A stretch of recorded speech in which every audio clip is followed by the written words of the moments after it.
This is how we're going to celebrate Robert Redford. I'm going to on one of his most famous films. And my soft spot would probably be All the President's Men. I always thought it was overrated. Like, I always thought it was a little self-important.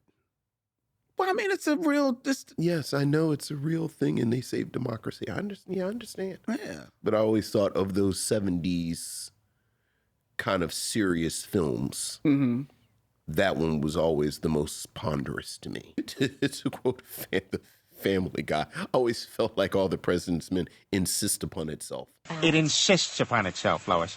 I guess I could see that. Yeah. I just like the performances so much. I mean, look, they're great performances. And I like a good newspaper story. Yeah, I like newspaper movies. Like if a good one, like they grab me like that, and like the paper. Like those I think the paper is better. This is how we're going to celebrate Robert Redford. Anyway. I'm going to on one of his most famous films. Young Junk! Welcome to the Micheaux Mission, 2 Men, 1 podcast, every black film ever made. My name is Vincent Williams, and I'm joined as always by my partner. Hey, holla at your boy. This is Len. And this evening, as we continue into the weeks of Doc to School, we will be spending time with Michael Rapaport's 2011 documentary, Beats, Rhymes, and Life, The Travels of a Tribe Called Quest, the choice of Lynn Webb. But before we kick it, Lynn. Can we kick it? Yes, we can. We can also push it along. But before we do all of that and settle into a little electric relaxation, I promise, Vincent, I promise to make this show go as fast and as smooth as possible to get to you so you can just... get into the scenario. Yes. How are you? I didn't spend my whole day planning all of these tribe segues, but I'm doing good. And hopefully all of you are doing well out there as you are watching us live as we stream from Young Chunk, Philadelphia's premier video podcast palace, to YouTube, where all of you are out there in the chat. Hello, missionaries. Good evening, one and all. We are having a great time here in September, Doc to School. We're having a great time in September because we kicked off our Patreon campaign. We are really excited that a lot of you have joined on Patreon to become patrons of our show. It's only $5. That's only it. $5. Just $5, and you get bonus content from the Micheaux Mission. You are. Go to patreon.com/Micheaux Mission.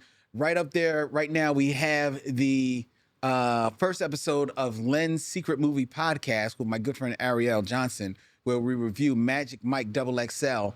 And I saw that there was a comment on one of the comments on the show from one of the patrons that said, "Oh my God, Uncensored Len is a national treasure." Uncensored Lynn is a national treasure. I've said that for years. Yes, because... Are you working blue? Oh, yeah. You're working blue? Yes. You're working blue? Yes, I'm Lynn's working blue going blue. on the Patreon. On Patreon. We're having a good time. And we've got more content coming your way. The Binge Lounge will be coming there. Yeah. We're also going to be having Serial Killers coming there. Both of those are me and Vincent chopping it up. We are. So look forward to that. Patreon.com/Micheaux Mission. $5. Get that bonus content. Can you do like a link with us? Like, so I don't know how any of this works. What I don't know what you're asking. Like sometimes when you see the YouTube video, they'll say click and they kind of do this and they point below.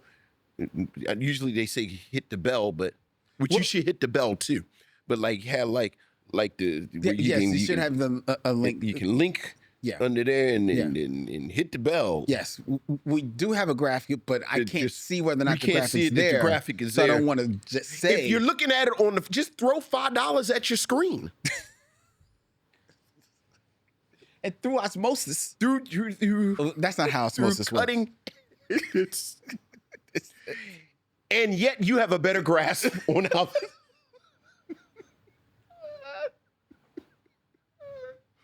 Just throw $5 at the screen. Just throw it at the screen. It's only $5. Meanwhile, on YouTube with this $3 content as we continue on with the show. You're right, Vincent. If you're on YouTube, hey, if you don't have $5, that's fine. You can support us by just hitting subscribe and hitting the bell, and being notified when we go live and put up all of our shorts and cut videos, or wherever you find our podcast. Follow the podcast right there on Apple, Spotify. Doesn't even matter. Just follow Micheaux Mission. Look up Micheaux Mission and follow us. Follow us everywhere. There you go. There you go. Well, that's our show. No. I'm just joking. Vincent, what have you been up to this week? You've been doing good? Doing well? Chilling. I know you're not really into the boxing game. I'm not, but you know, I understand it was a big boxing match this week. It was a huge boxing match. Terrence Bud Crawford defeated Canelo Alvarez. Are we happy about that? I am extremely happy. We are extremely happy about that. Extremely happy. One, because he was the underdog. Okay, all right, we like an underdog story. Two, because he went up in weight, not one weight class. He went up two weight classes for this fight to win the undisputed super middleweight heavyweight championship. Of the world. Sure. It's like in Vision Quest when Matthew Modine was trying to make weight and wrestled the other dude, and he, I don't know if he went up a weight class or went down a weight class, but that's my contribution to this because I'm not interested at all. Was Matthew Modine in Vision Quest? Remember, and Madonna had the song "Crazy for You." I remember that song. It was Crazy for You. I never saw Vision Quest. You saw Vision. It's Matthew Modine. He played a wrestler. I think like a high school wrestler. Okay. The 80s were. All right. They just made movies. They were just Matthew Modine's a wrestler. You had absolutely no interest in my story. And I think Matthew Modine was like Native American. So like he's like Johnny Depp in Long Ranger. Right, like I think he went on a Vision Quest, if I remember correctly. Oh. And like there's nothing about Matthew Modine that says indigenous at all. But it was like 1985 and Madonna was in it for like a cameo because she sang Crazy for You. You had absolutely no interest in my story, and yet you had a 5-minute intermission of it with Matthew Modine. Well, when you said you said the dude went up in weight, I thought about Matthew Modine, who was wrestling the evil wrestler, but I don't know if he went up or down, but his nose started bleeding. And the evil wrestler said, "You can't hold your mud." This chapter 2 of this intermission about Matthew Modine. I want to get to the point. I'm sorry. Please continue. That may interest you. About this. Is that not only did he go up in this class, not only was he the underdog, despite being the undefeated fighter. In this fight, but Canelo Alvarez, and all respect to him, he was a great boxer. Sure. But Canelo Alvarez was also part of the promotion for this fight. Right? Along with the Riyadh season from Saudi Arabia. They're the people that put together the fight. So Canelo Alvarez walked away. But you say like they're super villains. They're not super villains. But it just, I don't know. It does. You said like he was an Iron Sheik. Well, he's the Sheik sitting there by on the side of. He's a Sheik. He is a Sheik. He's sitting there. I'm trying to stay locked in, but all right, go ahead. Well, he is. But the way you said like he was a super villain, but go ahead. I mean, he is. Like the women had to dress different because they were in front of him. It's real because the ring girls wear like bikinis, right? Right. But when they're standing in the ring with their backs to him, because of where the camera are, they have to wear long robes. So that they don't appear to him. But the rest of us that can level see of this rope. Yeah, the rest of us can't be like that in front of him. So like everybody else saw it. It was like titty cam. But like him, it wasn't titty cam. That sounds like it was gratuitous. As opposed to all the tasteful woman forward displays of the ring girl that we've traditionally had. Let me get back on message. The big thing is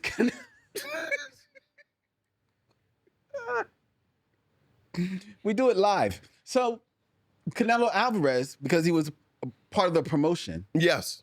he walked away with a check for this fight. Some people say in the area of $100 million. Oh my God. Yes. Terrence Bud Crawford openly, admittedly said, I took this fight for the legacy because I know I've made money and I'm going to get a paycheck. Okay. He got a paycheck of $10 million Okay. and beat that ass. That's why I'm very happy for it. I mean, I'm happy for him too. I'm very happy for him. I still think in this equation, I'd rather be the $100 million dude. True, but the $100 million dude would have liked to walk away with his belts as well. Because he needs the belts to continue making the $100 million. Okay. But it was a good fight. It was a good fight. Like I said, my boys been talking about it for 2 days. They've been talking about boxing for 2 days. It was a good fight. I mean, Okay. if you're on the East Coast, it started late and didn't start till 1 a.m. Oh my God, was it that good of a fight? It was that good of a fight. Getting to it was a little bit of a slog, but it was that You good of a stayed fight. up till 1 a.m. to watch that? Or did you watch it the next day? No, Tell the truth, shame no. the devil. I stayed up. You stayed up. I stayed up and I watched the entire watched thing. the entire It fight. started at 9 o'clock on Netflix. I stayed up probably till about 3. So what did they do between 9 and 1 when it started? Well, there's preliminary fights. Oh, it was earlier fights. Now, did the girls have to wear special outfits during the early fights too? When they were in the ring in front of him, In front of the Sheik? Well, no. As a matter of fact, I don't think you really saw them on a lot of the preliminary fights. Early only fight, saw you them- don't get to girl. Only saw them on the last 2 fights. They The last the 2 only fights ones were get like to girl. the prime time fights. Early fights, you know, no girls for the early No fights. girls. No, it was dudes that look like us Dudes are just, walking around. were they in bikinis? It's Speedos. Speedos, all right. Yes. All right. And they didn't have to be roped. They didn't have to. Curious. Well, there Curious, you go. They face front towards the Sheik. I don't Right, know. so it was, all right. Enough of that. Well, this has been Fight Talk with Lynn. Let's hear your talk. All right. Or your emails, or as we like to call them. Mrs. from the Missionaries.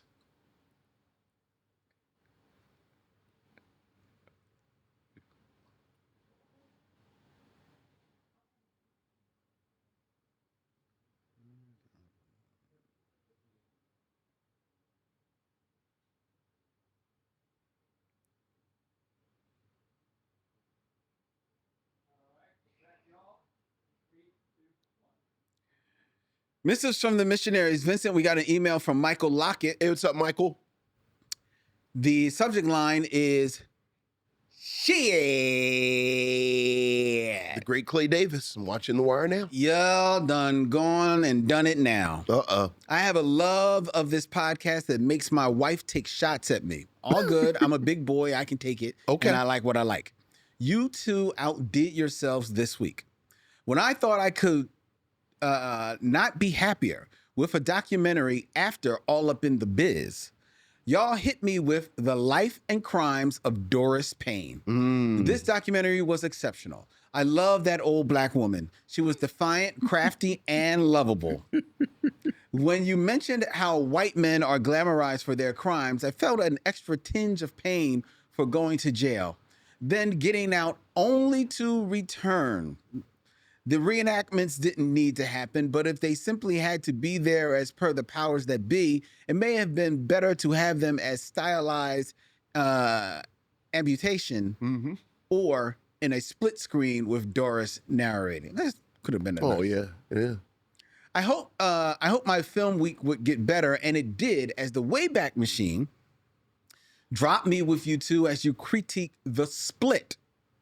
Yeah. I had never seen this film, and once I did, I was amazed at how lost in the sauce it gets. It is really a good film. Jim Brown, I believe, was unquestionably going to be the black leading man, surpassing Poitier had he not been diverted into the blaxploitation genre. His acting was getting stronger with each film, and his roles, although centered on action, were allowing him to give fuller characters. Maybe it was Slaughter's big ripoff that marked the turning point for his projects. Regardless, I loved it. Great story, great cast, sharp, tight, and to the point like a good fade. The Split is a really excellent film, man. That is such a tight film. Dude. Really good film, man. And I'm pretty sure you introduced that to me. Yeah. Yep. Yeah, like that's so kudos to Lynn. Yeah. Circling back, might continue. Circling back to the Doris story, I know for certain there are so many stories of heroes and unsung heroes or anti-heroes in our history. Any documentaries of the unsung you two would make if given the chance? For me, I think I would make something about the 92nd Infantry Division, the Buffalo Soldiers, the Red Ball Express, or the 761st Tank Division, the Black Panthers. Not certain if you two know, but there was the Double Victory campaign that Black Americans were waging here at war to bring true democracy to fascist Europe and America.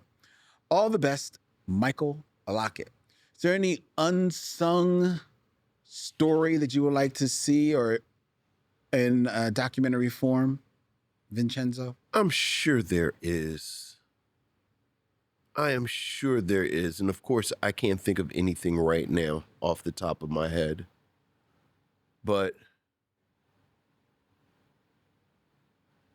I can't think of one off the top of my head. I really can't. How about you? What do you got?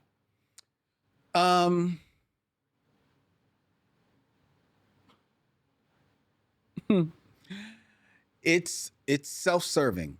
Okay. I would like to do a documentary on my mother. Okay. The reason being is that my mom never went to high school. Mm-hmm.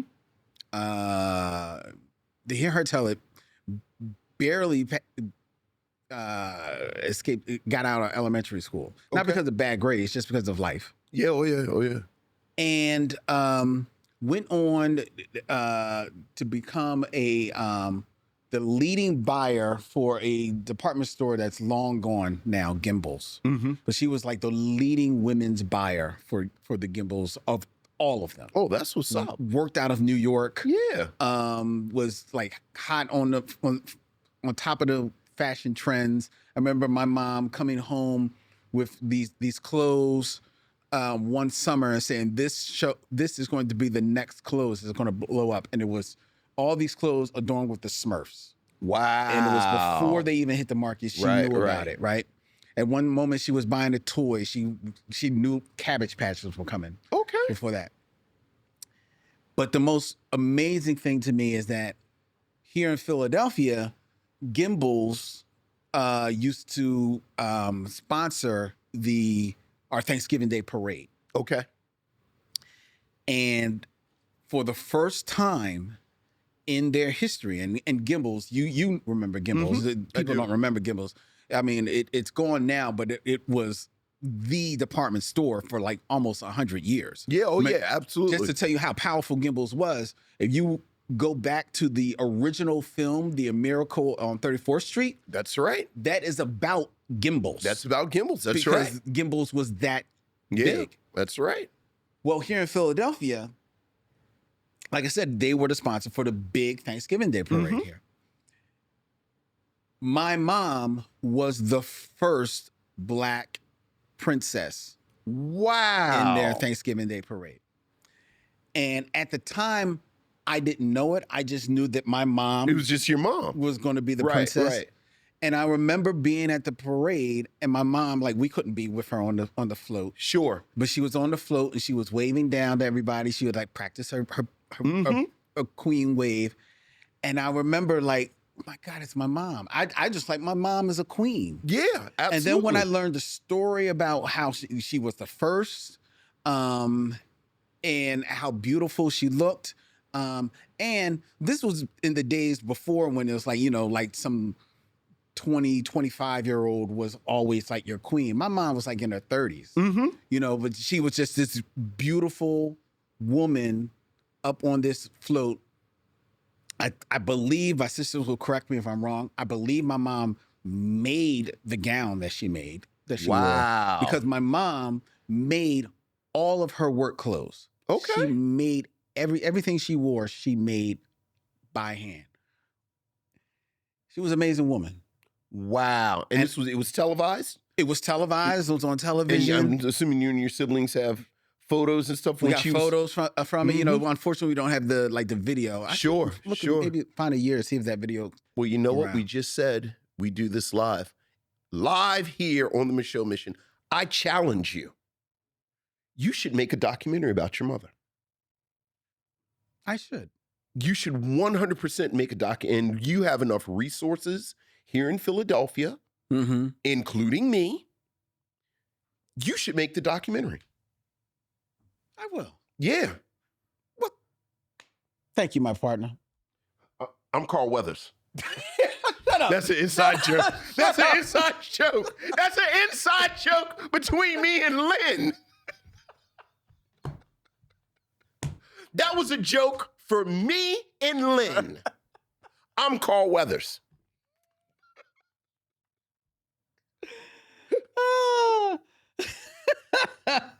Yeah, but dude. Yeah, you're right. You're absolutely Look, right. your siblings are here. You have all these resources here in Philadelphia. Mm-hmm. You have all kinds of connects. You could probably find the footage. I probably could. You should make a documentary. Definitely. You're absolutely right. No excuse. All right. What's your mom's name? Beatrice. Beatrice Webb, Gimbel's Black Queen. There you go. Yeah. All right. All right. Y'all heard it here first. I'm also going to get a production credit. Me. Yeah. Well, yes. All right. But Well, this will be a Micheaux mission. Micheaux. All right. Joint. Yeah. But yeah, that's what's up. Well, thank you. Yeah. Thank you. All right. There you go, Michael. There you go, Michael. Lynn would like to see a documentary about his mom. Okay. All right. Well, that's our emails. All right. There you go. All right. We should probably mention Robert Redford. What happened to Robert Redford? Oh my God. Robert Redford died today.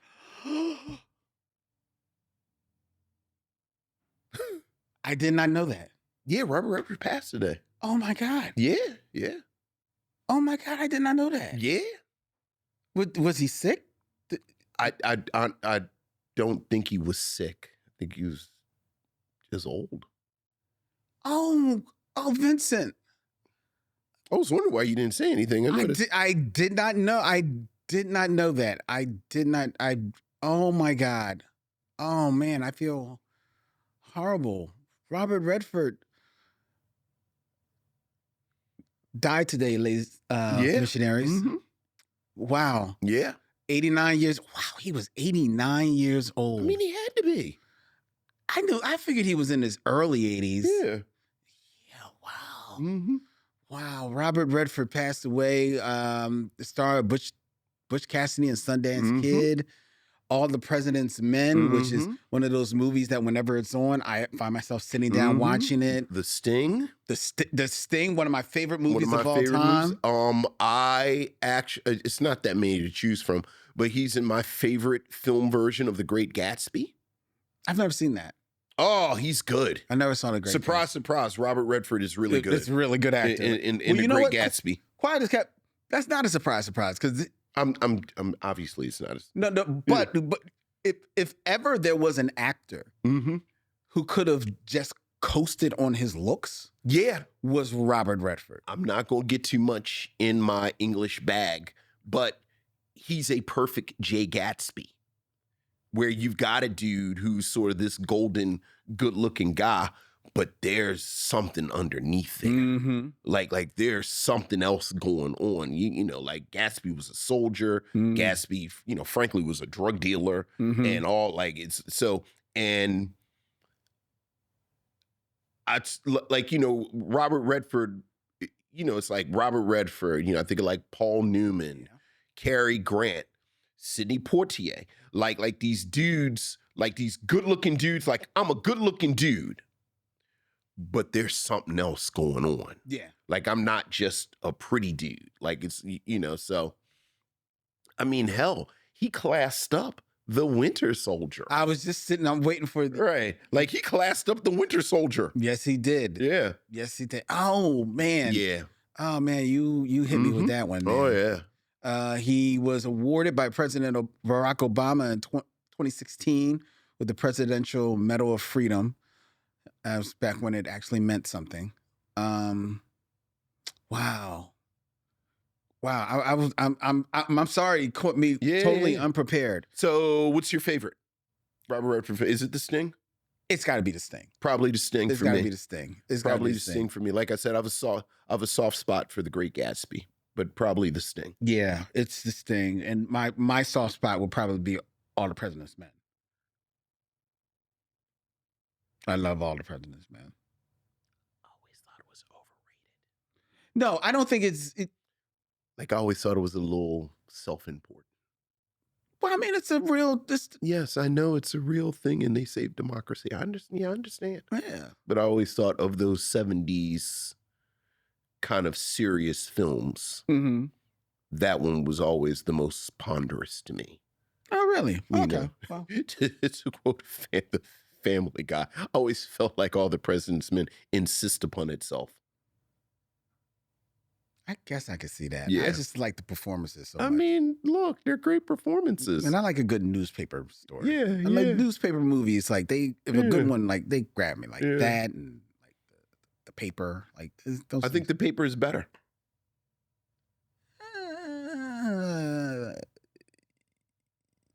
This is how we're going to celebrate Robert Redford. Anyway. I'm going to shit on one of his most famous films. It's very self-important. I mean, All but the President's Men is very self-important. but it is like important. everybody in the film, you can tell they're like, we are making an important film right Well, now. it was an important Yeah. story. You know, the whole deep throat and everything Yeah, like that, I'm and bringing familiar down with Nixon. Watergate, yeah, I understand. Well, a lot of people aren't. It's Right, an old right, story. right, It's an right. old movie. Right. But yeah, it's Robert, oh man. I Now mean, I gotta go watch this thing. I think he's great in The Natural. Oh, The Naturals. Yeah. Yeah, that's Like I actually you want like to talk about a self-important movie though. yeah. But he's really good in it. No, he's good in it. And I like I thought Robert Redford aged really well. Mhm. Like he aged really gracefully. He did. Kind of in a Cary Grant. Yes. You know. And I feel like Denzel Washington is kind of on that path. Like that aging gracefully. Like I'm not trying to be young, but then I'm also not like some old broke down man.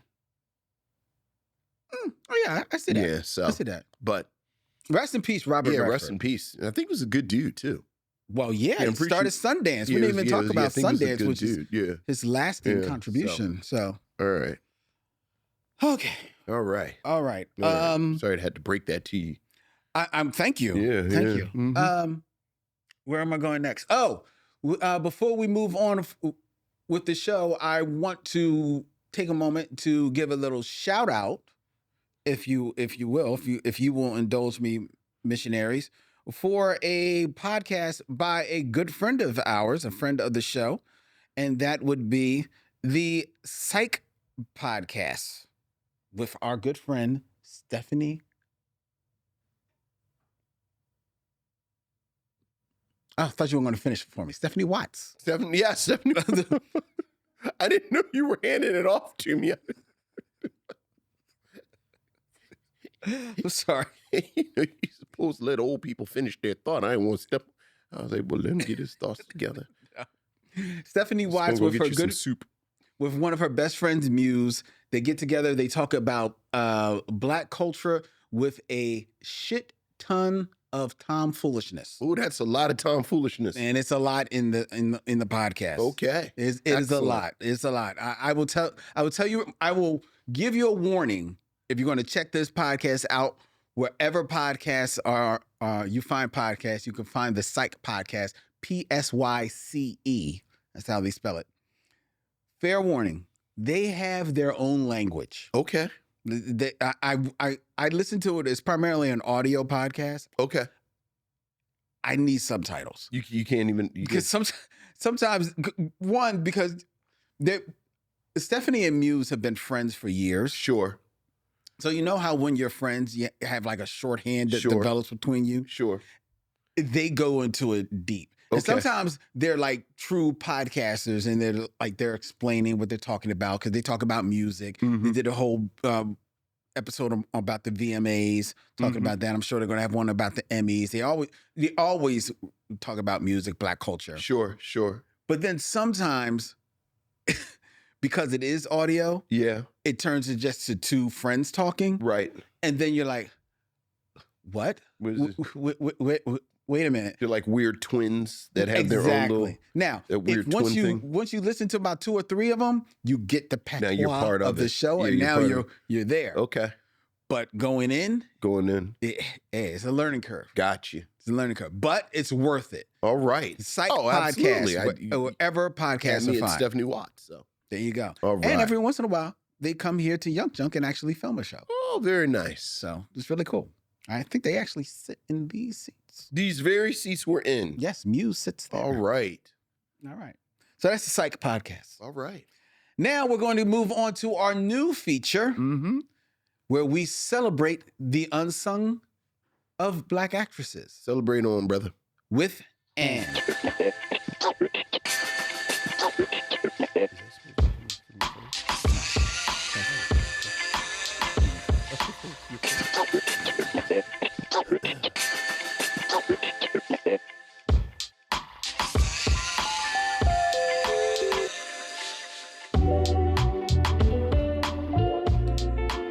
With And, where we will weekly celebrate the unheralded of Black actresses, giving them the respect that they deserve with our gratitude and some flowers.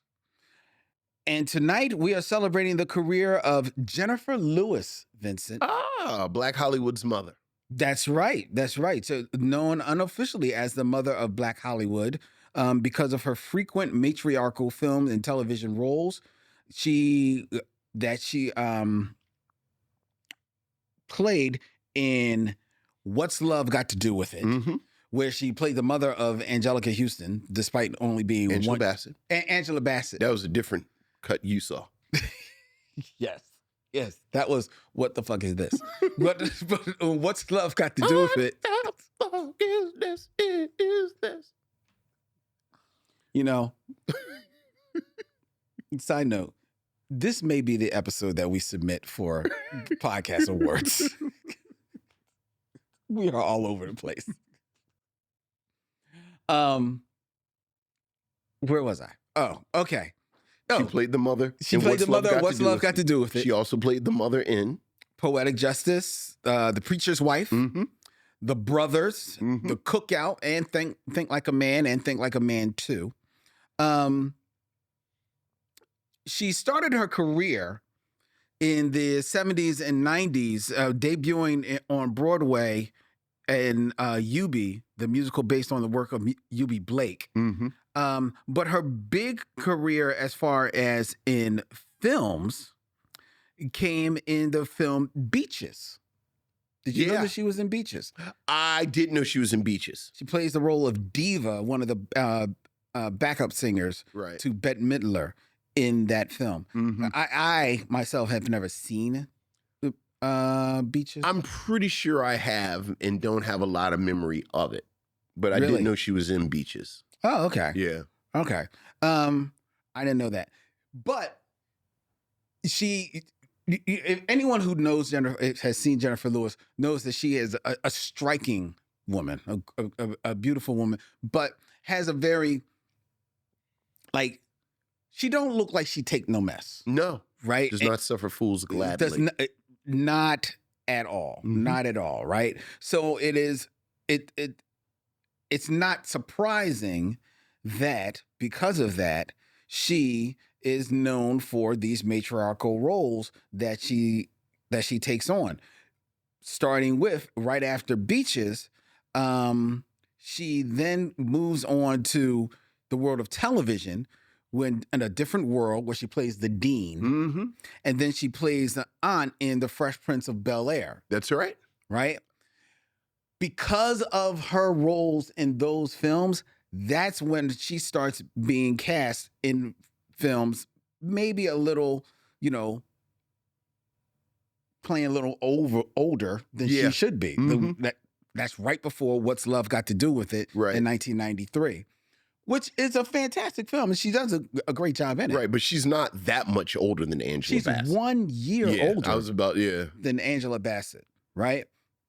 But A lot of people probably know her primarily because through all of her work, and she did tons of work on television. Well, she was on Blackish. She was, well, I was about to land. mhm. A lot of people probably know her primarily from Blackish. Yeah, oh where yeah. She was on for eight seasons. Yeah, oh from yeah. 2014 to 2022, playing the mother of Anthony Anderson's character on there. But that was the role for some people consider her breakout role, Right. where people all of a sudden it's like, oh, Jennifer Lewis, but she was there all along. Yeah. And if you were in our community, the Black community, you knew who she was. Right. You knew that this was a beast on the screen, right? You knew that even going back to Beaches and some of the television role that she had, she was put, not as the lead just because they were scared of her. Yeah. They were scared to give her the shine that she deserved.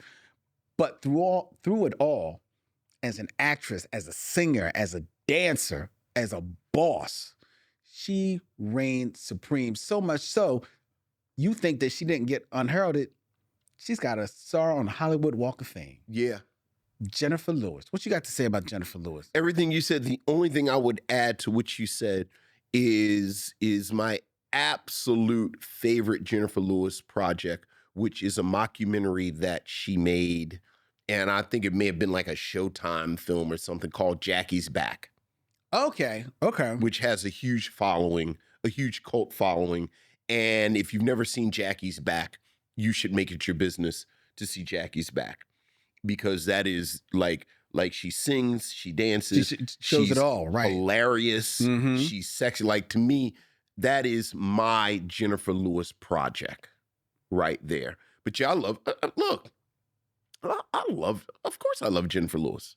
And she's been doing a lot of voice work lately. Yeah. Well, she already got, for some people, she's already like voice royalty because she was in the Princess and the Frog. Yeah. And she was in the Cars movies. Look, and unless she's the world's greatest actress, she is someone that you see her, and I'll say this for me because I don't do this for a lot of people, where I'm like, wow, I think I'd like to like have a bottle of wine with her. Like, I'd like to like hang out with her for a minute. Mm-hmm. Like, just, amazingly intelligent, amazingly sort of urbane and thoughtful, amazingly honest. Like she really does seem like someone that you'd want to have dinner with. Mm-hmm. So, yeah. Now, I know that when she was on Blackish, there was always talk of spinning her and Lawrence Fishburne off. They would, go ahead. I definitely could see that. Yeah. But to me, I didn't necessarily need Lawrence Fishburne. I wanted to see her spin off. I liked them together, though. I actually liked them. And I actually thought they were the best part of Blackish. You said that. Like the two of them. Yeah, you said that on the low. And I was really pulling for that spinoff. Like when Grownish came out and Mixes came out, I was a little ambivalent about both of them, but I was hoping that they did really, really well. Because that would be one step closer. Right, because I was trying to get to, because I think they were going to call it old. They were going to call it oldish, I think. Like they had put the pieces in place. And, but I'm so happy that she has those 8 years of Blackish, and I hope those residual checks are lovely for her. So do I. Yeah, so do I. But yeah, Jennifer Lewis. But, I still would not be mad if somebody wanted to take and create a project for Jennifer Lewis. Oh, yeah. Make it so. Yeah, absolutely. I will be right there. Right there. So Jennifer Lewis. Jennifer Lewis. There you go. That's tonight's With And. All right. Okay. All right, now it's time to move on to the Game of Kings. The Game of Kings. And that would be 6 Degrees of D'Urville Martin.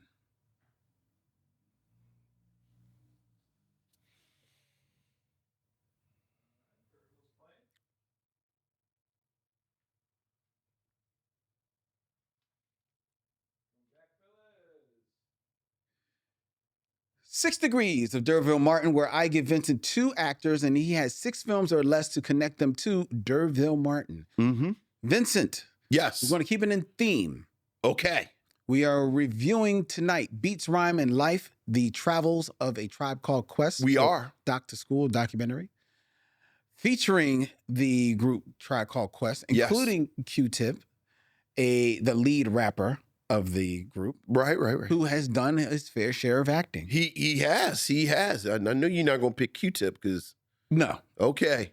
But I do have 2 other hip-hop stars Okay. who have moved into acting. Okay. Starting with number 1 in 6 films or less, connect D'Urville Martin to 2. Heavy D. Okay, because he's in. But But what? you can't use Who's the Man. Come on, man. Why There's- can't I use Who's the Man? Because it's too easy. Because I knew exactly where you were going to go. All right. And I would only say that because... Shh. Okay. Because here's the problem with Heavy D. Heavy D's actually done a fair amount of acting, but He a does. lot of it is on television. But he's done a fair amount of movies. Because he was in the last season of Rock, I think.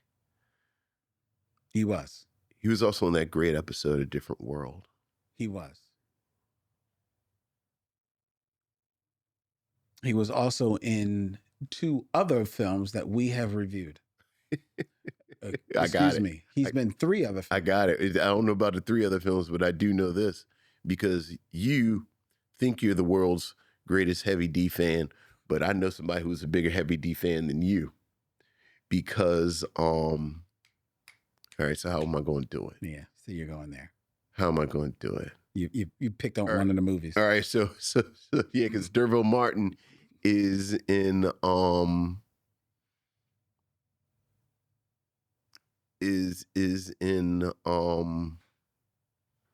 Sheba Baby. With Jane Kennedy, who's Not Jane Kennedy. I'm sorry, because you For know your because consideration. you know I'm going for some bad. I got bad sisters in my head. He's in Sheba Baby with Sheila E. how did I just forget Pam Greer's name? With Pam Greer. Pam Greer is in Jackie Brown with Sam Jackson. Sam Jackson is in Losing Isaiah with Halle Berry, who plays the world's biggest Heavy D fan in B.A.P.S. Very good. Yeah. Very good, Yeah. Vincent. It's a great scene. It is a great scene. It's a great scene. It is an absolutely where she great loses scene. her mind and sees Heavy D. Great scene in an underrated film. Yeah. Oh, yeah. And Heavy D plays himself. That's right. That's absolutely right. Yeah. Oh, yeah. Very good. Very good. Oh, I think I'm gonna circle around and watch B.A.P.S. It's a fun time. Yeah, it is. All right. Load up the All popcorn. right, It's so a fun Heavy time. D. All right.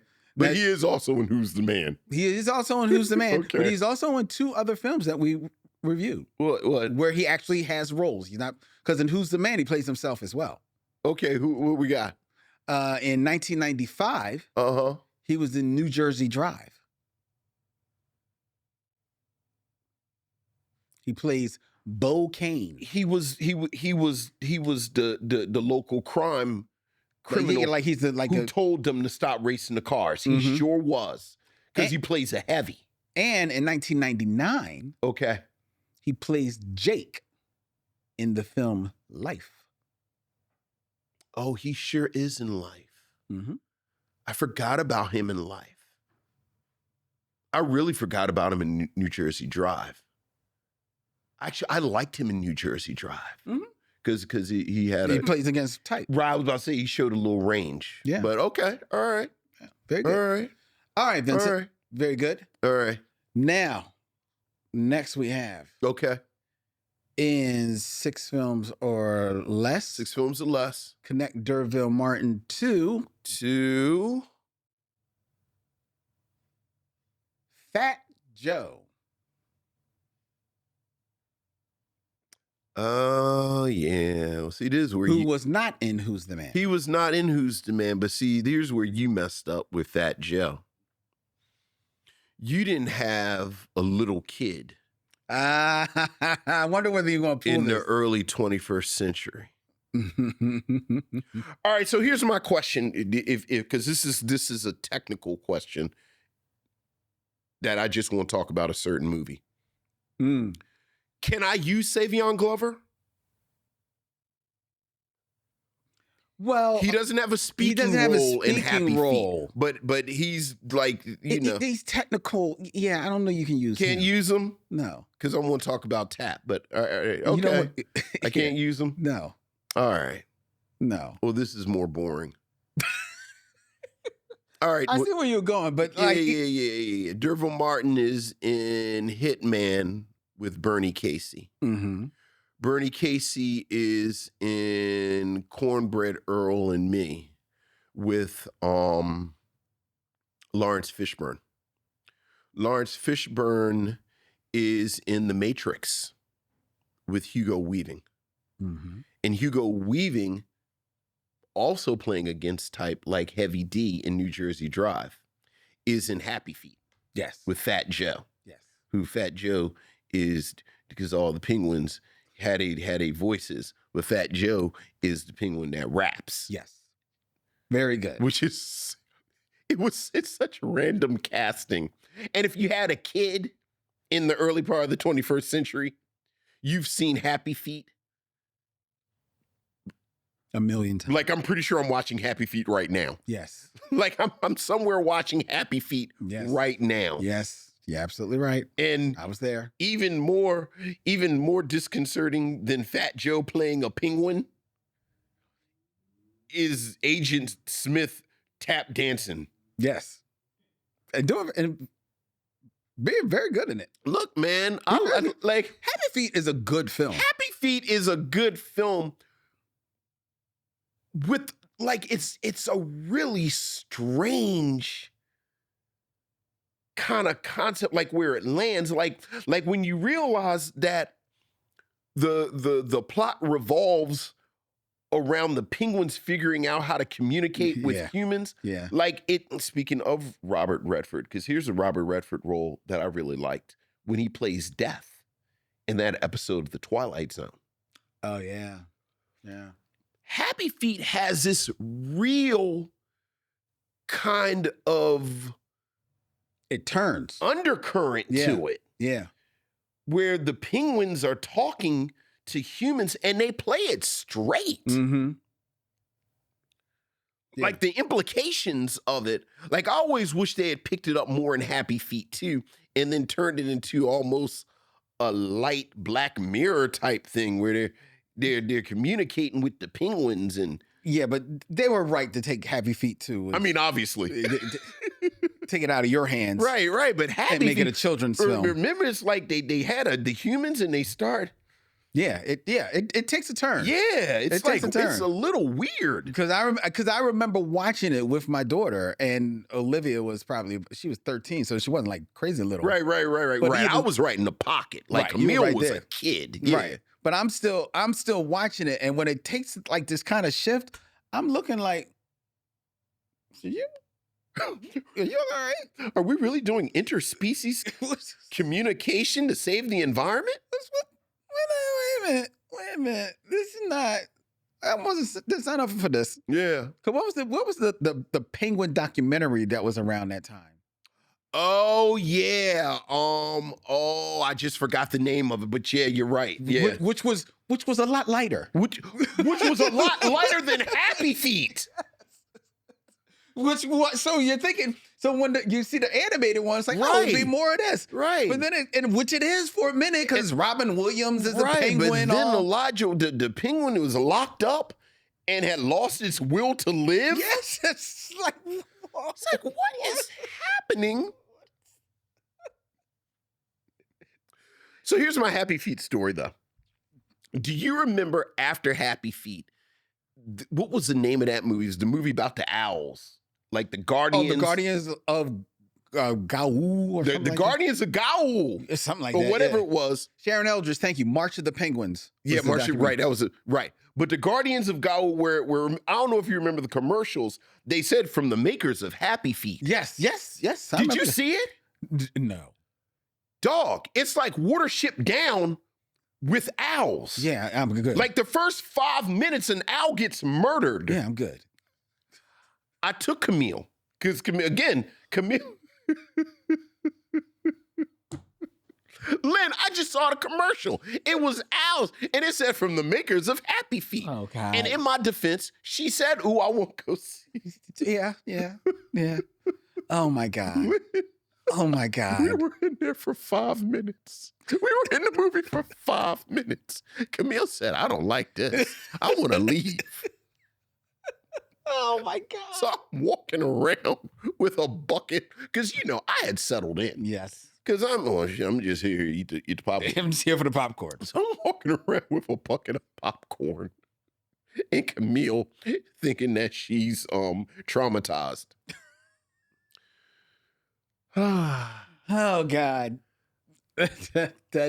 Yeah. I've never seen the film. Yeah. I've heard. It's intense. Yeah. Like, it's really I'm intense. Good. I'm good. And I think I got caught out. Like, I see someone said it was a Zack Snyder film, and I don't know if he directed it or not. But they pull it. It says I think it said from the people who brought you Like Happy Feet. And I think it was just the producers. Yeah, probably. But it's animated. It's birds. Yeah, and it's owls. It's owls. Penguins are owls. But owls are like apex predators. Look, the only owl I know is from the Winnie the Pooh cartoon. And he was Really? Well, that was my introduction to owls. Did you never see The Secret of Nim?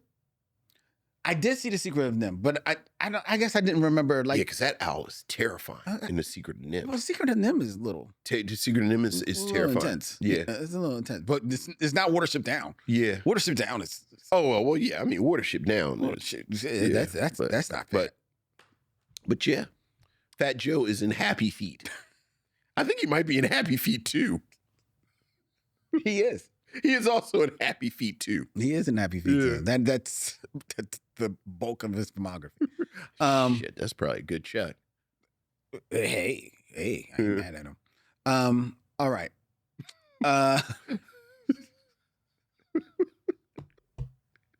Where's this show go? Look, man, What has happened? Look. What has happened? It is. I blame it on our new producer. We got Chris back there behind the Chris. producer. I blame it on Chris. It is the Micheaux mission's instinctive paths, instinctive travels and paths of rhythm. Oh, I see what you See did. what I did there? And with that, let's get into our review of Beats, Rhymes, and Life, The Travels of a Tribe Called Quest. I don't have my stuff up at all.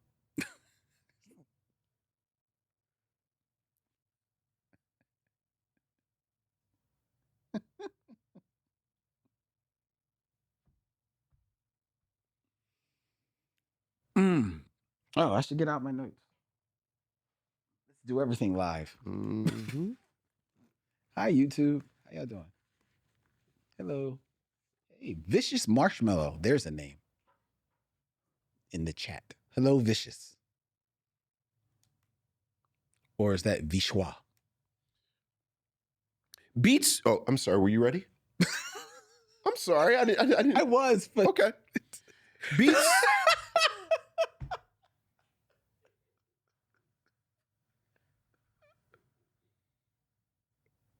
Oh.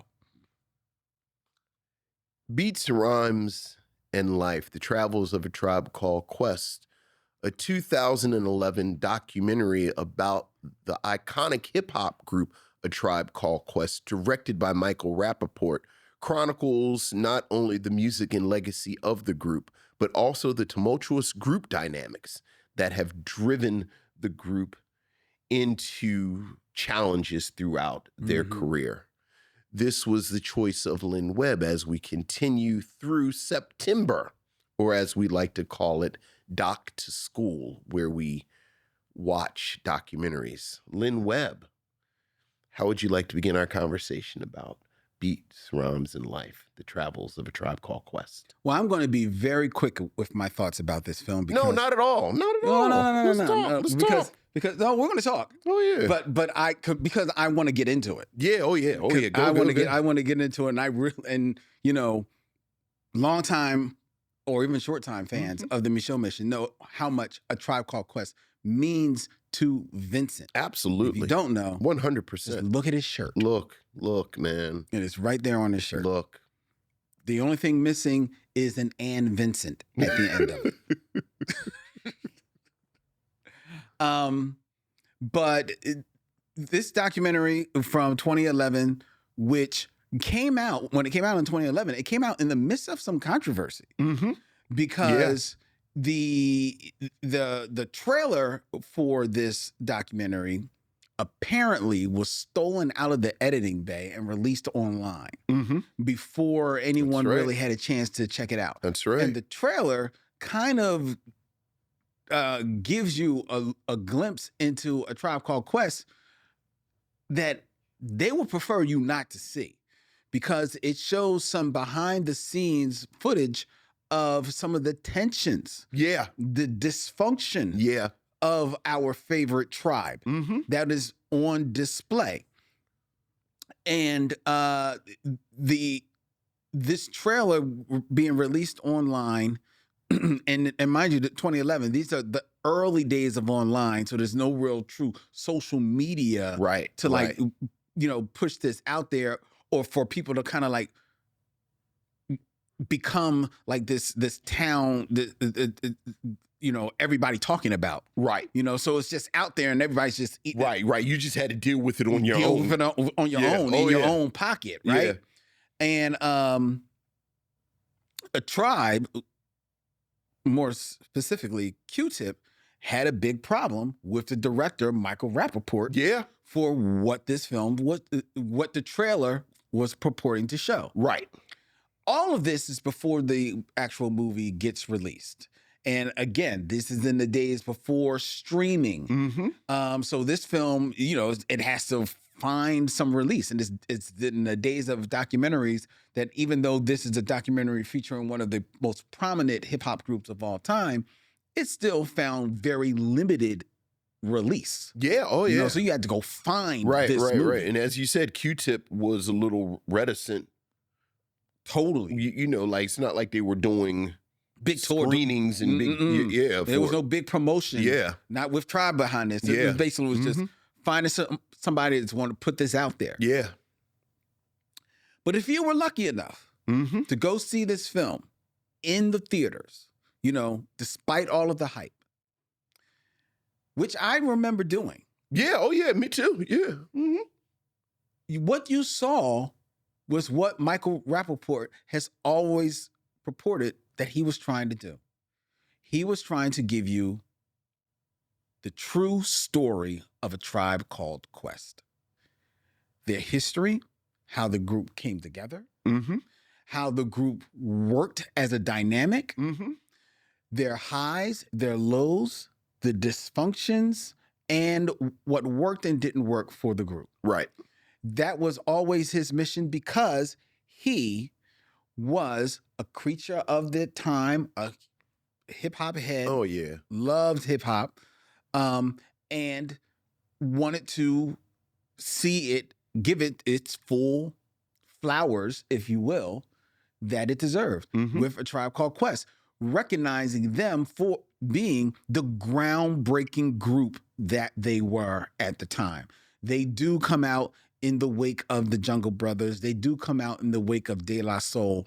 But A Tribe Called Quest are the perfect marriage of the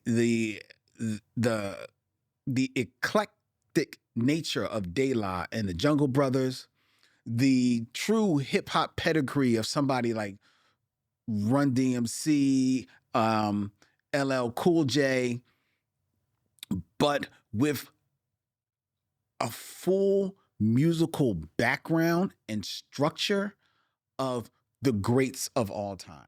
And whether or not that is born from the crates in which they dug for their music, or just the vibe that these four men created together: Q-Tip, Fife, Ali Shaheed, and Jerobi. They became this. They became what we always see hip hop as, right there on the big screen or TV screen in front of us, because they were friends who enjoyed being around one another and who just made their styles work. Fife rapped totally in and to himself as a style, and Q-Tip, there's few people who have as original styles as Q-Tip. And Ali Shaheed, a masterful DJ and producer. Mm-hmm. And the three of them came together to create music magic on not one, not two, but three all-time bangers. Yeah. All three of their first three albums could easily be in the top 10 hip-hop albums of all time. Mm-hmm. That is how transformative A Tribe Called Quest was. And Michael Rappaport wanted to show how this all came to be, starting with how Fife and Q-Tip met as kids going to at church, the Seventh-day Adventist church. Mm-hmm. Great story about how they met. How Q-Tip would, being the more creative person, went to a more creative bent high school, which is where he met Jerobi. I mean, not Jerobi, Ali Shaheed. Right. And those two became good friends. Ali Shaheed, inspired by the DJs in and around Queens, where they grew up. Fife and Jerobi, they become good friends. Fife, look, you can look at Fife and see the street. He might as well just have a street sign sticking out of the back of his T-shirt. He is street. Mm-hmm. That is who Fife is. And Jerobi is easily his best friend. Yeah. Oh, His yeah. best friend for life. And you can see those two hooking up and getting together. And then through the friendship of Fife and Q-Tip, those two factions come together to form A Tribe Called Quest. And all of that is on display in this documentary. And it is lovingly done in this documentary. As great as the stories are that are told in this documentary about Fife and how his growing up, Q-Tip and his growing up, Ali, Shaheed, Jerobi, all of them, is Michael Rappaport may have done one of the best documentaries I've ever seen. Mm-hmm. Because the marriage of the stories, the footage, and the music, Mm-hmm. the needle drops in this Mm-hmm. joint, it's absolutely mind-blowing that you almost feel like the documentary feels like a Tribe Called Quest album. It does. It feels like the way Feels that like their a music Tribe Called Quest project. Right, the way Yeah. their music is incorporated It's into it, it's cut into it, intercut with live footage of them in concert, archival footage Mm-hmm. of them on television, at parties and the streets, shoot behind the scenes of their video. Everything about this is absolutely magical and introducing you into this world of A Tribe Called Quest. And despite the love that Michael Rappaport has for this group, he is, got to give him his props, trying to be a true documentarian and tell a unbiased story Yeah. Yeah. of their history. So even in his relating the story of how this group comes together, he also shares tidbits of how this group almost didn't come together. Mm-hmm. Because Ali and Q-Tip, being the more creative and music-minded of this, took this serious. They saw, this rap thing, we can do something with Yeah. this. Oh, yeah. We can go someplace with this. Fife, yeah, I can spit, but he was also, out in the streets doing this thing. And he don't like rules. And he don't like rules. Yeah. And he don't, what do you mean I got to be there? We got to be at the studio at 8. Nah, man, I see y'all at 9, or I see y'all when I see y'all. And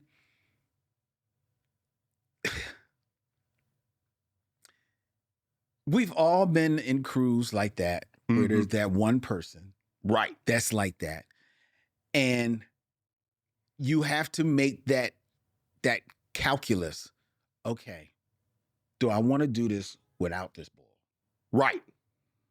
Do I want to do this without this ball?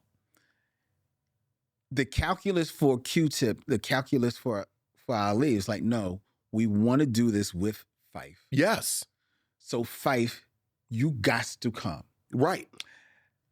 They were digging his ass about it.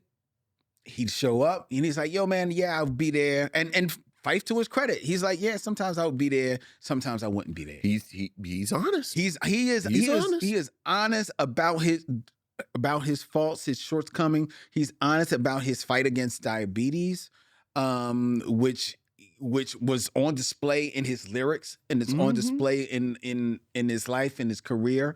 And to his credit, Q-Tip is honest about how he used to dig at Fife, and sometimes looking back, maybe I took the wrong road. Maybe I was a little hard. You know what I mean? I think the argument against this documentary is the light that some people, primarily Q-Tip, thinks that this paints of him. And there's some argument about that, and I don't want to go into that. We can go into that a little bit later. But I appreciate that he despite the love that Michael Rapaport has for this group, he is able to get honesty from these men. Mm-hmm. He is able to get an unvarnished story from these men that does devolve near the end into a huge dysfunction between them. Right. A really bad dysfunction that spills out from the group onto their, the people around them, even to their families, to their friends in hip hop. You see them all in this documentary saying, yeah, it was going to be like this. Maybe it is time to kill it. You know what I mean? Mm-hmm. And it's real. The best documentaries feel like they feel authentic, and they feel like they're letting you in on something that you were not privy to. But they're doing it in such a way that feels honest and leaving it open to your interpretation. They're not making necessarily any type of judgment on it. They're just presenting this information as they have found it. And I honestly find that this documentary does that with the story of A Tribe Called Quest. And I think it portrays the group honestly, authentically, and beautifully in this film. Shout out to Michael Rapaport. Shout out to all of the producers in this film. Shout out to Tribe Called Quest. They've got their flowers. They may have some issues with this documentary, but boys, let me trust y'all. This is single-handedly one of the best documentaries, period, I've ever seen. Yeah, look, I think it's a real shame that there was the controversy when it came out. I think, again, I'm a huge fan of A Tribe Called Quest. Beginning with Beats, Rhymes, and Life, the album, their fourth album, Beats, Rhymes, and Life. And certainly by the time you get to their final album, The Love Movement, which they touch on both of these albums a bit in this documentary, but not that much, which, put a pin in that for a second. There had been rumblings for years that Fife and Q-Tip weren't best friends. And I think those are the type of rumblings. I think those of us that are fans of these groups, fans of these artists, and whether you're talking about EPMD, whether you're talking about Run DMC, whether you're talking about Brand Nubian, I'll throw De La Soul in here, even though it seems like De La Soul, like they really do love each other. I would throw Salt and Pepper in there. Salt and Pepper, The Roots. Mm-hmm. Like you always, as a fan, you want to think that these, like they're basically going on adventures with each other. Mm-hmm. They live right next door to each other. They do all this. But a lot of these artists and A Tribe Called Quest is certain, because it struck me when they broke up. They got together when they were children. Yeah. Like they said, they were 17 when People's Instinctive Travels and Paths of Rhythm came out. They were 28 when they broke up. Mm-hmm. 28 is not a child, but 28 is still on the younger end. Yeah. So these are very young men. So on the one hand, we want to believe this illusion that people, that these groups, these duos, they just hang out together. They talk on the phone all the time. They have sleepovers and this, that, and the other, because that's how you see them. And then certainly a group like A Tribe Called Quest, which was so humanistic, so human, that you just you just want to think that these dudes were just hanging out with each other all the time. Even hearing the rumblings of it kind of broke your heart a little bit. And then, as you said, when the footage came out, and it did seem salacious. It did seem like someone was basically taking advantage of this material. Because it felt like hidden camera. It felt like hidden camera. But as you said, when you watch this documentary, and this is my first time seeing it since it was in the movies. I saw it when it was in the movies, and then I saw it today. I'm actually going to push back against some of the language that you were using. Dysfunction. Things disintegrate. I think they just was getting on each other's nerves. Mm-hmm. I think lots of people get like there's never a moment in this documentary, even at the big blow up, where they basically cuss each other out, where I ever got the sense that Phife and Q-Tip didn't love each other. Like, you get on my damn nerves, but Q-Tip says it towards the end where they, and Phife admits this, like, I need the money because I'm having these health issues. There was never any hesitation that Q-Tip was going to be involved. Mm-hmm. Even where the documentary lands, it lands on them having, I don't even want to say reconciled. Like they've gotten this point where, they're performing together. And certainly even when Phife passed, you got the sense that these are now grown men. Our relationship is complicated, but this isn't the Brothers Johnson, right? Where we never going to speak to each other again, or Sly Stone and Larry Graham shooting at each other in the hotel lobby. Mm-hmm. Like this isn't dumb. So even that part of it,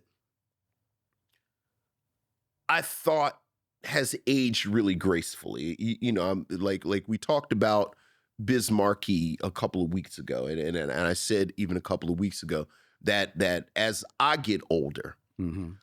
I really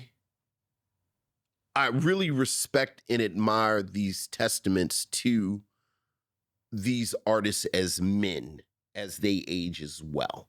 And I thought this was a wonderful, just on that level, mm-hmm. testimony to these men aging, to these men trying to figure it out. Like I wish Phife was still alive, because I do get the sense that they would have even figured that out more, because hopefully Phife would have taken the advice of his wife, which I was yelling at the screen myself. Negro, you need to be in therapy. Yeah. Because Phife says it. I come from this strict background. My father was very strict. I don't like people imposing rules on me. Even if the rules, whether they're dietary rules that are going to keep me alive or professional rules, you are part of this successful hip hop group. Like, how have you made People's Instinctive Travels and Paths of Rhythm and Low End Theory, and I still got to beg you to come to the studio? I know. Like, this is clearly not, this is not a passing fancy. Right. This is like, you are in one of the most successful hip hop group. You're in one of the most successful musical groups of all time. You should probably take this more seriously than you're taking it. Yeah. So much of that is Fife Mm-hmm. in his own head. But to repeat what you said, there is never a moment in this documentary that I don't get the sense that Michael Rapaport doesn't love these men and love this group. And there is so much passion for it that, and I think, right, like today at this exact second, like I think Michael Rapaport is an asshole. Yeah. But I think he loves A Tribe Called Quest. I believe so. And I think this is a loving testament to A Tribe Called Quest, because outside of that, talking about giving people flowers, I think this documentary articulates what makes A Tribe Called Quest so special in such great terms. Again, if you look, like A Tribe Called, look, A Tribe Called Quest changed my life. And I'm not unique. Yeah. Like I love the fact that when you listen to Pharrell I was Williams, just about to say Pharrell. you listen to Questlove, you listen to Common, you listen to Black Thought. Like, A Tribe Called Quest changed people's lives. Right. And all of them in a documentary. And all of them are in the documentary talking about what it was like to have this group of young Black men, first and foremost, young Black men. And I don't think you can ever overestimate the power of the image of young Black manhood that isn't demonized, that isn't fetishized, that isn't this. And certainly by 1989, when People's Instinctive Travels and Paths of Rhythm comes out, you had already started to move into this sort of cliche of the rapper and what the rapper is. And again, there was always something so human about these men before you get to the music. Like, the music has not even come on yet. Yeah. Yeah. And then when you get to the music, like, I love how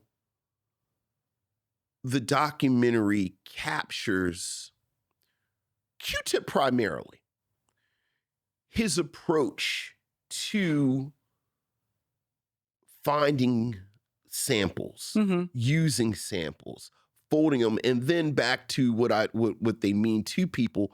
Like, Questlove and Pharrell, I thought, really articulated how A Tribe Called Quest really was almost like a gateway to this whole world of Blackness that there's a moment where Black Thought is talking, and it cracked me up, where if you look at early photos of A Tribe Called Quest, and certainly the album cover, like, they've got on, like, they're wearing a whole bunch of weirdo shit and these hats and stuff. But Black Thought talks about it.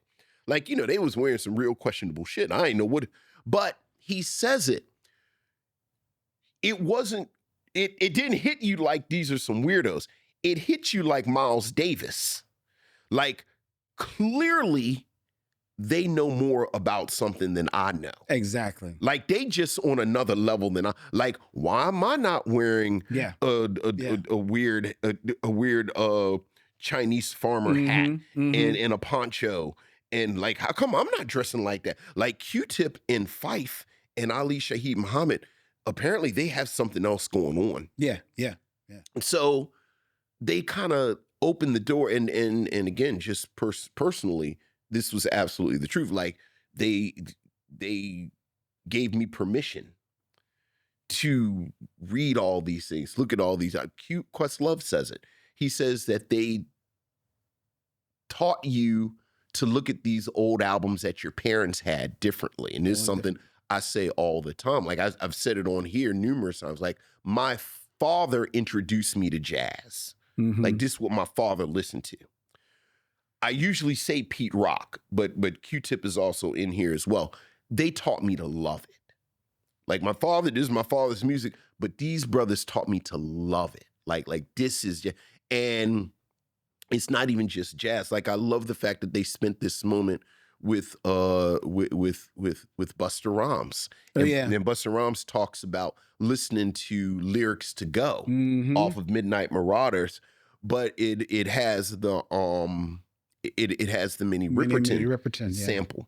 So like just all the 70s soul and the 70s soul funk, all of that is evident on the screen. And as you've heard just from my descriptions, I love the fact that these aren't music critics talking. I love the fact that even in 2011, bloggers and it wouldn't be podcasters, but I'll just be a hypocrite right now. Like I don't really want to hear a podcaster talking about A Tribe Called Quest and how they love them. Like I love the fact that their peers talked about like again, Questlove and Pharrell and Common and just their peers talking about how important they were to them and what it meant to have them around. And I thought it was an amazingly well done documentary. It is. You talk about that music. I think what it pointed out was that if you're coming up at that time, as we both were,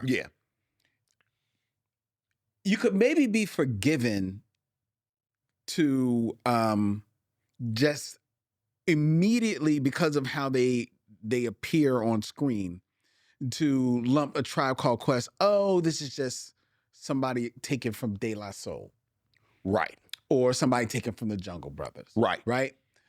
But just because of the way that they appear, but because of, like you said, the music that they use, which is so steeped in not just jazz, but just in blackness, right? Like, because De La, because of Prince Paul, which was unique sound. Oh, but the sound pulled from all over. Yeah. To create something beautiful, but Tribe Called Quest created something that was black. And it is a tribe, and you wanted to be in that tribe. Yes. You wanted to go on that quest with them. And I thought that, you talk about how Busta goes off about lyrics to go. I love the way that the documentary, shows the creation of the Minnie Riperton sample, right? Even you using archival footage of her. Right. Because she's part of the story. Because she is indeed part of the story, right?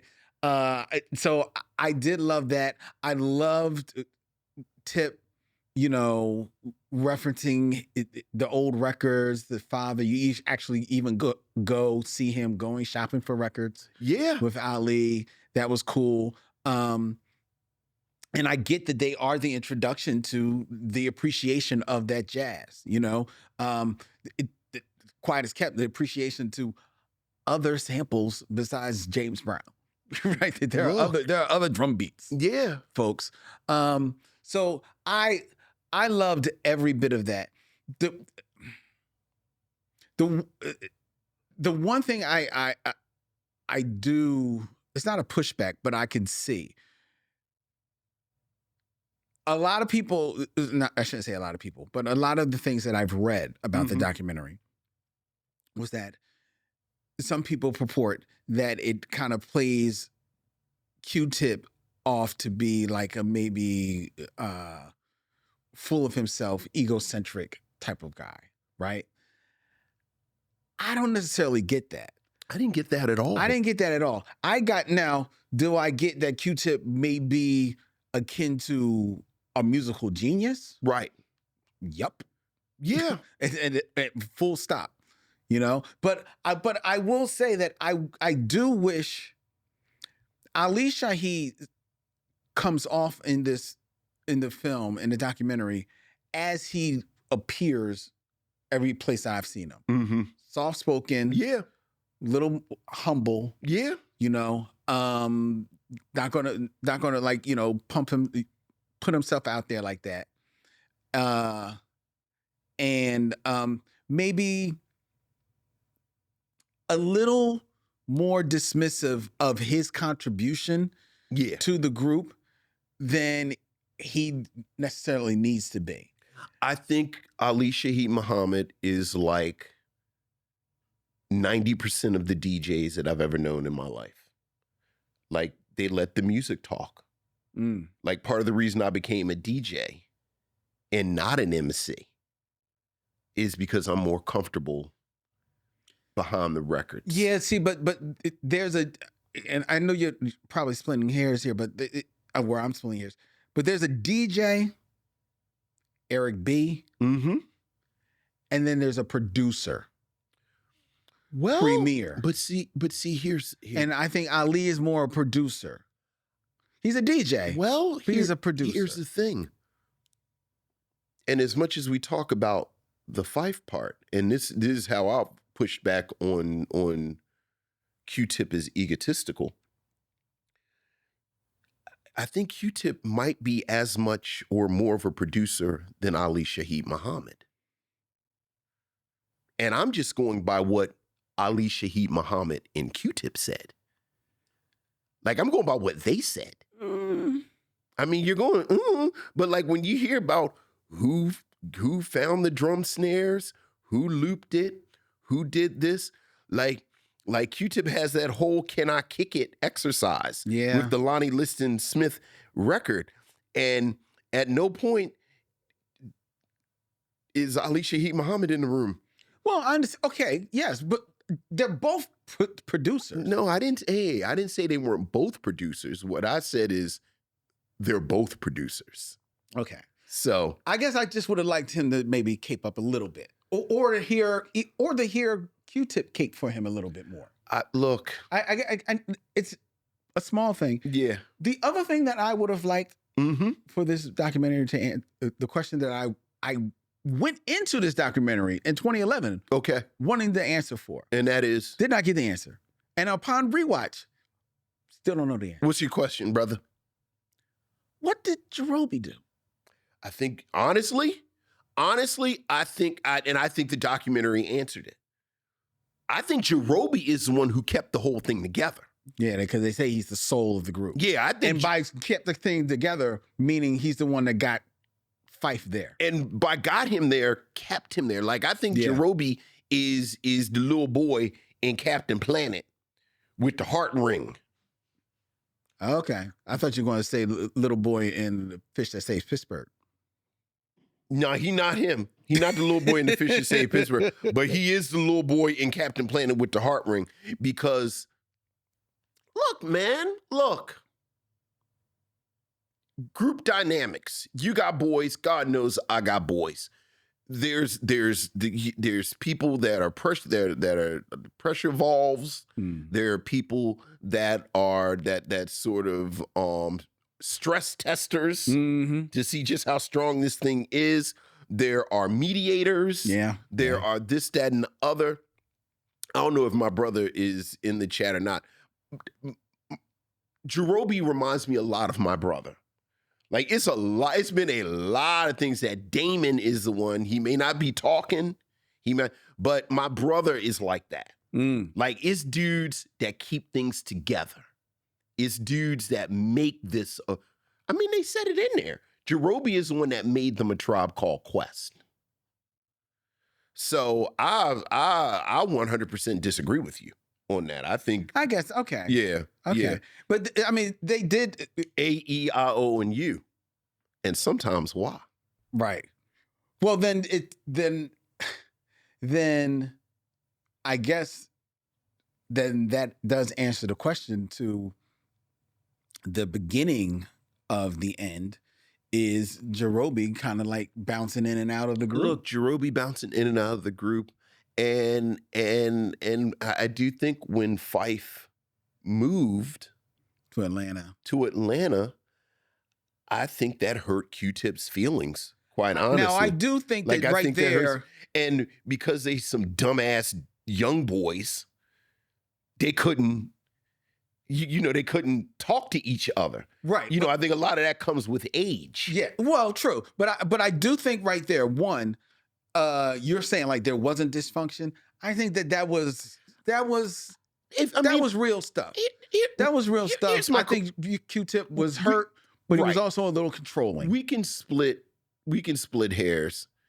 What you call dysfunction, I just call a crew. Like they just boys.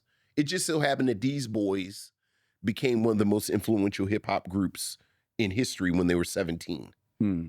But like people get on each other's nerves. People push each other's buttons. Some people are more A-type than others. I think it's just group dynamic. Like, again, I'm trying to think of a good group. The Temptations had dysfunction. Yes. Well, okay. The Supremes had dysfunction. I will give. Right. I'll say the Supremes had dysfunction. When I always say this is what I always say breaks up groups, and then whether we talking about Martin and Lewis or the Supremes or the Fugees or whoever is money, and you hear nothing about money in here. No. For as much as there was back and forth, I would not say I think ego breaks up groups. It does. I don't know how much ego was the problem here. Like, I think dudes didn't talk to each other, and didn't communicate. But I never got the sense that anyone in this group was like, I don't need this group. Okay. Women, sex, whatever your proclivity. That doesn't appear to have been a problem here. No problem with people fighting over girls or somebody's, and addiction. Now, we can argue whether or not, and Fife says, I'm addicted to sugar and this, but to me, those are the four elements that when I look at group dynamics and I look at groups fall apart and this, that, and the other, ain't nobody coming to see you, Otis. Like, see, that's ego. Drugs, money. I think the brothers Johnson had a fallout over money. Money. Yeah. Roger and Zapp. What's Roger's last name? Roger. Why you ask me these things? I can't remember his name. But I feel like maybe him and his brother, him and one of his siblings, money. Ain't no money. Women. This one's sleeping with that one or that one, I think they just, I think they were in their 20s. Okay. I think they were in their 20s and but I still think it's like, if that's dysfunction, most people have dysfunction, which we could argue that most people have dysfunction. There's dysfunction here. And yet here we are on episode what? 457. The four I just said. Yeah, because we ain't making no money. That's why we got Patreon. Ain't no $5, people. For $5. Thank you, International Road Troutman, Roger Troutman. Roger Troutman, right.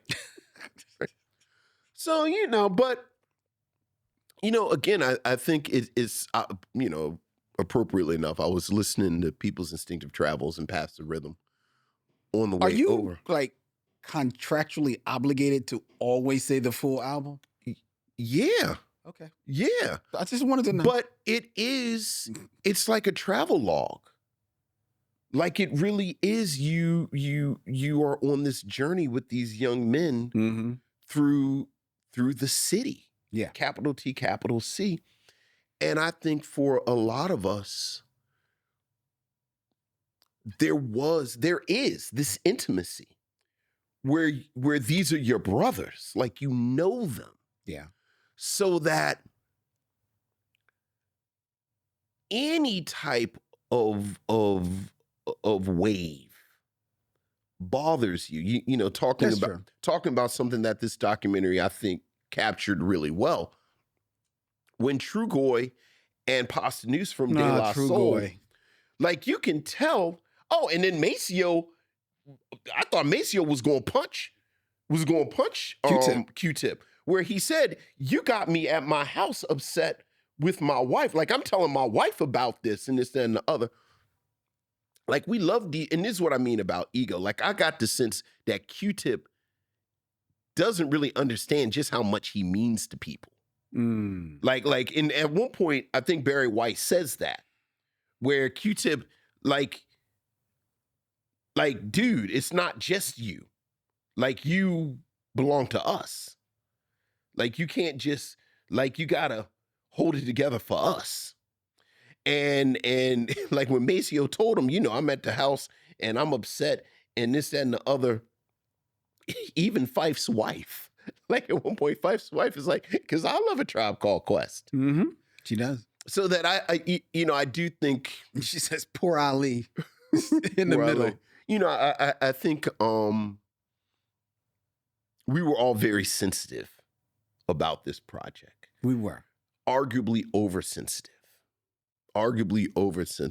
because again, I'm right in lockstep with you. I thought this was a beautiful testament. It was. To what they've done, to their legacy. I love the fact that brothers and sisters were on there, gave them their flowers. Mm-hmm. I love the fact that Michael Rappaport is a big enough fan that he knew we'd want to see Bob Power. Yeah. Yeah. Like, we love the engineer. That's right. We love the engineer. It's like, it's Bob Power. And he's like, well, I was there. Yeah. Right. I mean, he's keeping it real. And Bob Power. But I did. I love so much about it. Back to the Lonnie Smith. I loved it. Like, I actually buy records just like Q-Tip described buying that Lonnie Liston Smith record. Oh, really? Like, ooh, look at the cover. Who's on the cover? And it's like, ooh, what record label is it on? Because I follow record labels. And it's like, ooh, well, who are the sidemen? Who played on it? Mm-hmm. And then you do that. But that really, you know, this is not somebody who is just doing this. Like, this is somebody who loves it. Yeah. Like, you love that. That's thing. his identity. It's his identity. But again, he kind of put it out in the world. They put it out into the world like this. And appropriately enough, as I said, because my boy's been talking about boxing for 2 days, and I'm just, you know, I get my little beep on the phone and look and say, oh, still talking about boxing. I had to pay attention to this. Like, I love the fact that Fife is a big sporty sport. He is. But they still boys. Of course. Like, okay, you sporty sport. Like, that's your thing. Of course. It's not my thing. And it's certainly not my thing like it's your thing. But you can have your thing and I can have my thing. I mean, you are right that is kind of like what happens, especially when you hit young.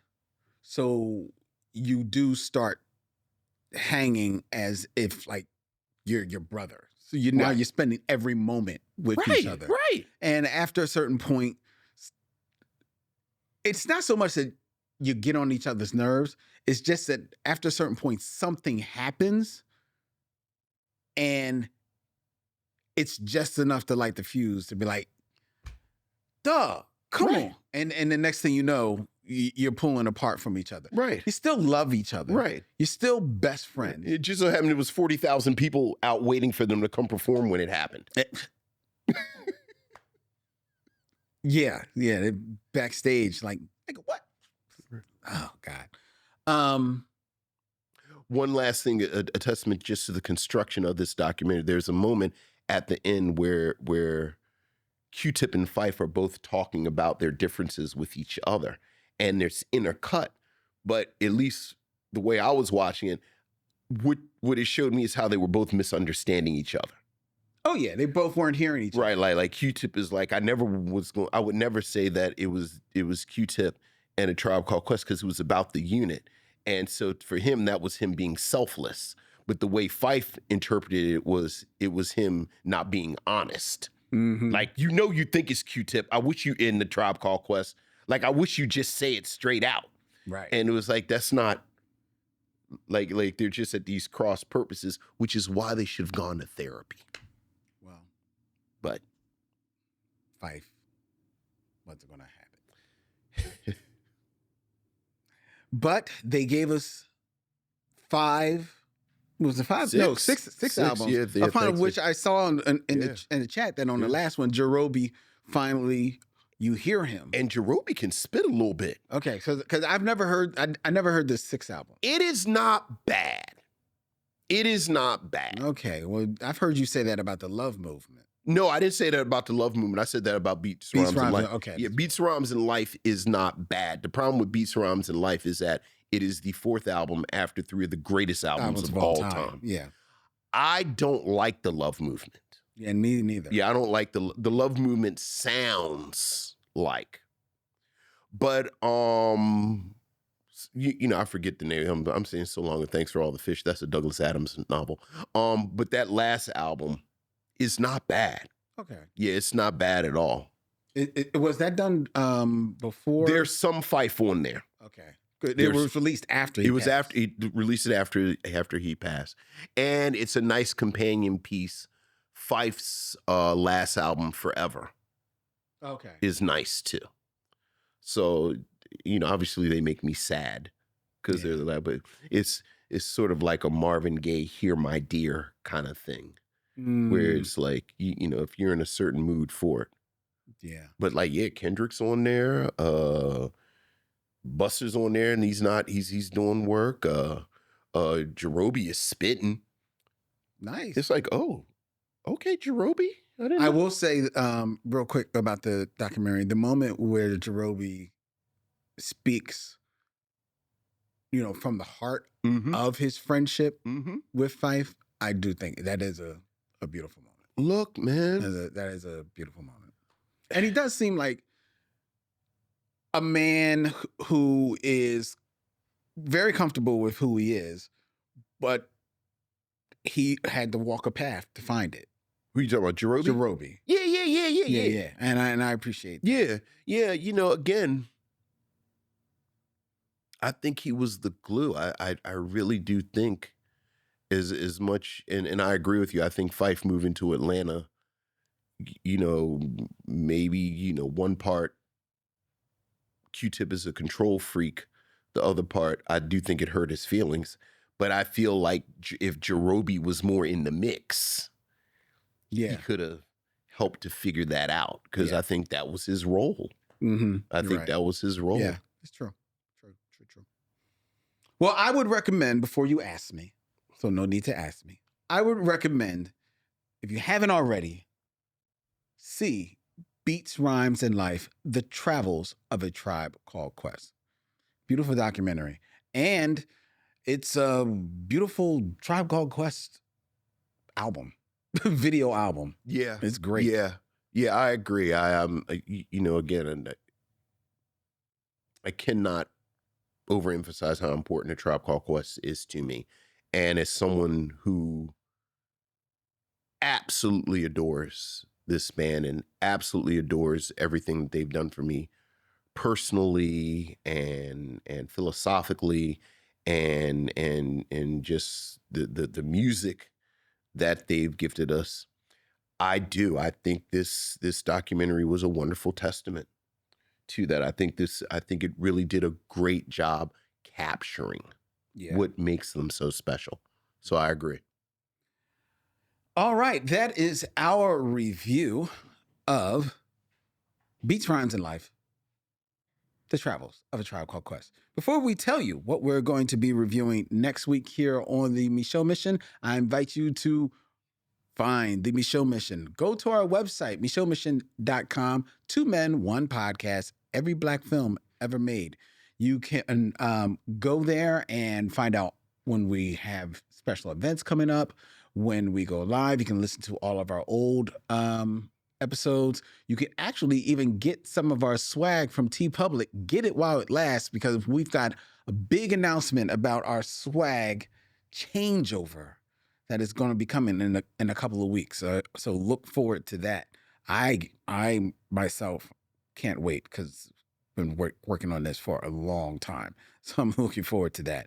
The Micheaux Mission, you can find us on YouTube as well as Apple and Spotify. Like, follow, subscribe to the Micheaux Mission wherever you find podcasts.